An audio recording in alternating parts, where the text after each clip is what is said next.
শতাব্দীর পর শতাব্দী ধরে মুসলিম বিশ্বের সবচেয়ে আনন্দের দিন ঈদ, কিন্তু এই আনন্দের পিছনে লুকিয়ে আছে ইতিহাস, ত্যাগ আর গভীর বিশ্বাসের গল্প। হাই, আমি রনি, স্বাগতম জানাচ্ছি নতুন আরও একটি ব্লগে। আজকে আমি আপনাদের দেখাবো গ্রামের মানুষ কিভাবে ঈদ উদযাপন করে। চলুন ব্লগ শুরু করি। এখন বাজতেছে অলমোস্ট 8:30 আর আমাদের এলাকাতে ঈদের জামাত হবে 9টায়। চলুন ঝটপট রেডি হয়ে নেই। গ্রামের একটা ঐতিহ্য হচ্ছে গিয়ে সকালে উঠে সেমাই খাওয়া, আর এটা হচ্ছে নবীজির সুন্নত।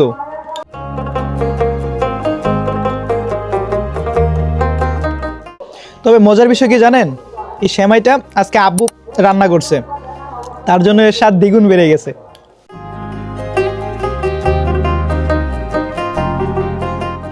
ঈদের ইতিহাস শুরু হয় আজ থেকে প্রায় 1400 বছর আগে, যখন হযরত মুহাম্মদ সাল্লাল্লাহু আলাইহি সাল্লাম মদিনায় হিজরত করেন। তখন তিনি লক্ষ্য করেন স্থানীয় মানুষ বছর জুড়ে নানান ধরনের উৎসব পালন করেন।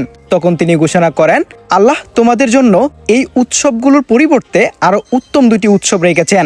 একটি হলো ঈদুল ফিতর, অন্যটি ঈদুল আজহা। নামাজের সময় হয়ে গেছে আর এখন সবাই রেডি হচ্ছে নামাজের জন্য। আমিও রেডি হইতেছি নামাজের জন্য। আবার কথা হবে নামাজের পরে।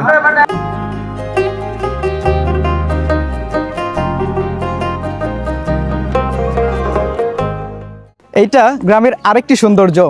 আমরা নামাজ শেষ করে আমরা যাচ্ছি কবর জিয়ারতে।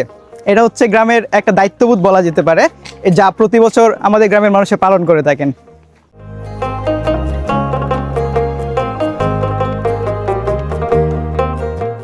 কবর জিয়ারত করা একটি সুন্নাহ। মহানবী হযরত মুহাম্মদ সাল্লাল্লাহু আলাইহি সাল্লাম বলেছেন, আমি তোমাদের কবর জিয়ারত থেকে নিষেধ করেছিলাম, এখন তোমরা তা করো, কারণ এটি তোমাদের আখিরাতের কথা স্মরণ করিয়ে দেয়।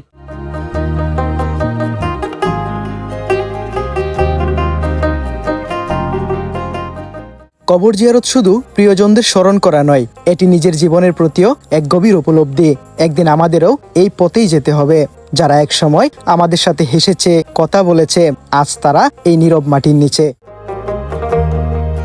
এইখানে সবাই সবার বাপ, দাদা বা অন্যান্য মানুষের চিহ্নিত করা কবরে এসে দোয়া করতেছে। আমরা আমার দাদার কবর এমন পর্যন্ত চিহ্নিত করতে পারিনি।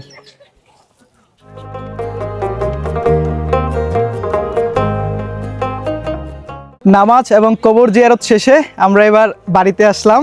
এবার খাওয়া দাওয়া করব, তারপর কোথাও বেরোয়ার প্ল্যান থাকলে বেরোবো।